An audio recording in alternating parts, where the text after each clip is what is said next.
नमस्कार, मैं हूं कुलभास्कर ओझा और न्यूज कॉरिडोर्स के बंगाल चैप्टर में हम आज बात करेंगे मिथुन दा वर्सेस ममता दीदी। आखिर बंगाल की लड़ाई किधर जा रही है? 2026 में चुनाव होने हैं, 294 सीटें हैं और हिंदू मुसलमान की लड़ाई शुरू हो चुकी है। ये लड़ाई किधर जा रही? क्यों मिथुन दा मांग कर रहे हैं कि बंगाल में राष्ट्रपति शासन लगा दिया जाए? क्यों कह रहे हैं कि बंगाल में हिंदू शरणार्थी बनकर रह गए हैं? मालदा, मुर्शिदाबाद, संदेश खाली, बहुत सारी ऐसी वारदातें, ऐसी हिंसाएं जिनको लेकर ममता दीदी हमेशा घेरे में रही हैं। आखिर बंगाल चुनाव किधर जा रहा है और इस बार क्या 294 सीटें कुछ खेल करने वाली हैं? क्योंकि 294 सीटों में से करीब 150 सीटों पर मुस्लिम वोट निर्णायक हैं। शायद इसीलिए ममता दीदी उनका मुंह नहीं छोड़ पा रही हैं। क्या है सच बंगाल चुनाव का? आज इसी मुद्दे पे बात करेंगे। हमारे साथ शैलेंद्र जी हैं। सर, मुर्शिदाबाद जला, मालदा जला, राष्ट्रपति पहुंचे, राज्यपाल पहुंचे, रिपोर्ट्स बननी शुरू हुई, फिर अचानक मिथुन दा आते हैं। इसके पहले भी बयान दे चुके हैं, हिंदू खतरे में है बंगाल में। अब बोल रहे हैं हिंदू शरणार्थी बन के रह गए हैं। बोल रहे हैं कि राष्ट्रपति शासन लगा दिया जाए बंगाल में। किधर जा रहा है? ममता दीदी संभाल नहीं पा रही हैं या बीजेपी प्रेजेंट कर रही है कि भैया इनसे ना हो पाएगा, हमें मौका दिया जाए? नहीं, बीजेपी प्रेजेंट इसलिए कर रही है कि वैसी परिस्थिति वहाँ पैदा हो गई है। मिथुन चक्रवर्ती पहले भी बहुत आक्रामक तरीके से ममता बनर्जी पे हमला बोलते रहे हैं, खास करके कानून व्यवस्था को लेकर के और उनके अपीजमेंट की जो पॉलिसी है, प्रो मुस्लिम जो आरोप लगता है उन पर, उसको लेकर के मिथुन चक्रवर्ती लगातार उन पर हमला बोलते रहे हैं। अब एक इंटरव्यू में उन्होंने कहा कि भाई हम तो बार बार केंद्र सरकार से मांग कर रहे हैं, एक बार फिर मांग कर रहा हूँ, विनती कर रहा हूँ कि बंगाल में राष्ट्रपति शासन लगाइए, यहाँ कानून व्यवस्था जैसी कोई चीज़ है नहीं। एक और बड़ी दिलचस्प बात उन्होंने कही, उन्होंने कहा कि मैं तो केंद्र सरकार से ये विनती कर रहा हूँ कि भाई अगर आप राष्ट्रपति शासन ना लगा सकते हैं तो आप 2 महीने के लिए सेना को डिप्यूट कीजिए, यहाँ चुनाव की घोषणा होने के दिन सेना को उतार दीजिए आप, और चुनाव खत्म होने के 1 महीने बाद तक सेना रहे। Otherwise free and fair election का कोई स्कोप ही नहीं है बंगाल में। और उन्होंने कहा कि सेना इसलिए भी ज़रूरी है क्योंकि अगर बीजेपी जीत जाती है तो सड़कों पर और कत्लेआम होगा, जो सेना के अलावा कोई उसको रोक नहीं पाएगा। इसलिए केंद्र सरकार इस पर गौर करे और कम से कम 2 महीना के लिए, चुनाव की घोषणा 1 महीना पहले होती, 1 महीना पहले से चुनाव के और 1 महीना बाद तक आर्मी को यहाँ डिप्यूट करे पूरे बंगाल में। मुद्दा गंभीर है। मुस्लिम 30% हैं बंगाल में और बांग्लादेश से सटी जो सीमाएं हैं वहाँ पर उनका जो जनसंख्या है वो बहुत ज़्यादा है। खतरा है। कोलकाता में प्रदर्शन होता है तब भी मुस्लिम चिल्लाते हैं ममता हमारे भरोसे हैं। ममता सचमुच उनके भरोसे है? ये सवाल सबके जहन में आ रहा है और जब से बीजेपी ने आक्रामक चुनाव लड़ना शुरू किया है बंगाल में, तब से ये सवाल पूरे देश में उठ रहा है। कई बार बीजेपी के प्रतिनिधिमंडल जाते हैं जहां हिंसाएं होती हैं, वहां से जो सवाल निकलते हैं, वहां से जो रिपोर्ट्स आती हैं वो डराने वाली होती हैं।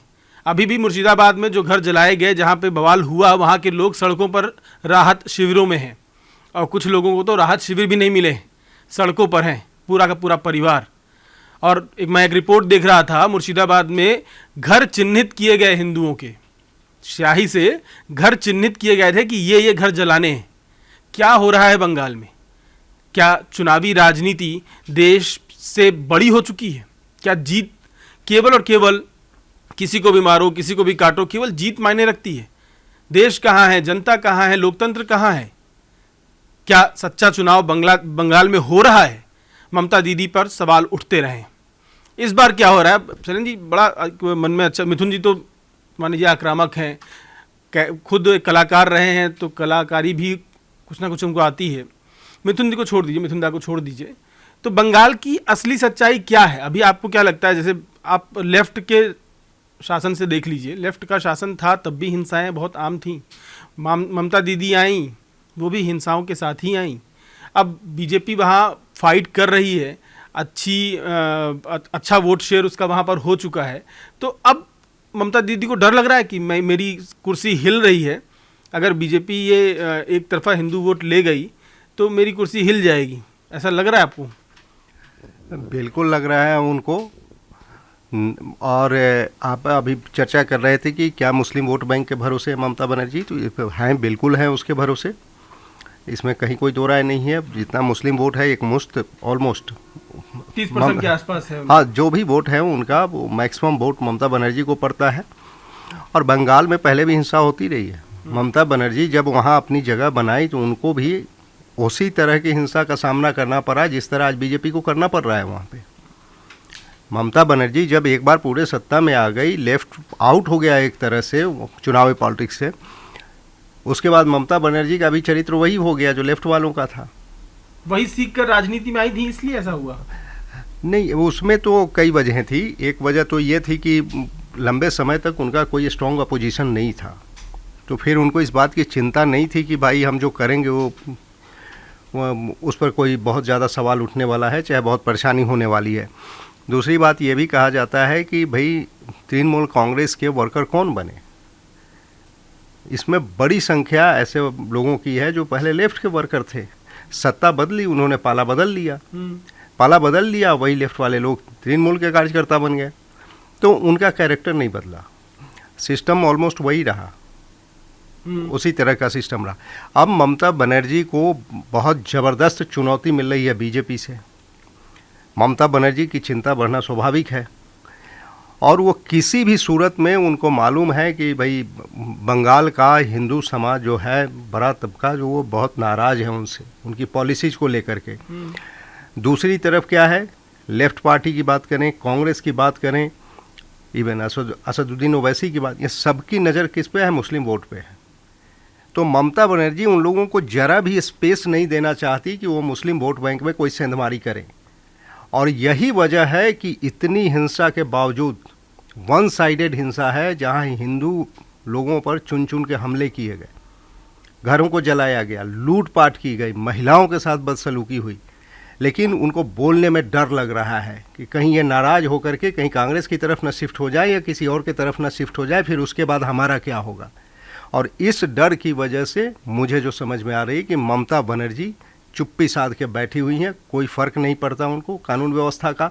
अभी मिथुन चक्रवर्ती ने भी कहा, राज्यपाल ने भी कहा, ये आरोप लगे हैं कि पुलिस मुख्य दर्शक बन के बैठी देखती रहती है, जब हिंसा हो रहा होता है, आंख के सामने हो रहा होता है, कुछ नहीं करती। मुर्शिदाबाद में भी हालात तब थोड़ा सा सामान्य होने की तरफ बढ़े जब बताया जाता है कि बीएसएफ को भी उतारा गया और बीएसएफ ने सख्ती के साथ माने सख्ती बरतना शुरू किया। तब कहा जाता है कि हालात थोड़े काबू में आए। पुलिस पर तो बड़े गंभीर आरोप हैं वहाँ के। तो ममता बनर्जी की ये मजबूरी है। बंगाल में तुष्टीकरण की राजनीति हमेशा हुई। पहले वोट कांग्रेस, लेफ्ट और टीएमसी में बढ़ते थे, मुस्लिम वोट, तो आतंक नहीं मचता था, आतंक का एक सीमित दायरा था क्योंकि बिखराव था। अब ममता बनर्जी के अलावा वहाँ कोई विकल्प है ही नहीं। कांग्रेस के साथ इंडिया गठबंधन में ममता आती हैं, लेकिन बंगाल में उनको जगह नहीं देती हैं। क्यों? साथ में लड़ेंगे तब भी फायदा होगा, लेकिन नहीं, ममता को अपना वोट बैंक चाहिए, मुस्लिम वोट बैंक चाहिए उनको, अपनी ताकत को बढ़ाना है उनको। तो वो ताकत बढ़ाएं, हर दल को अधिकार होता है अपनी ताकत बढ़ाएं, लेकिन आपके राज्य में जो दूसरी जनता है, दूसरे धर्म को मानने वाले लोग हैं, उनके लिए उनकी सुरक्षा भी तो होनी चाहिए। उस पर सवाल क्यों उठ रहे हैं बार बार?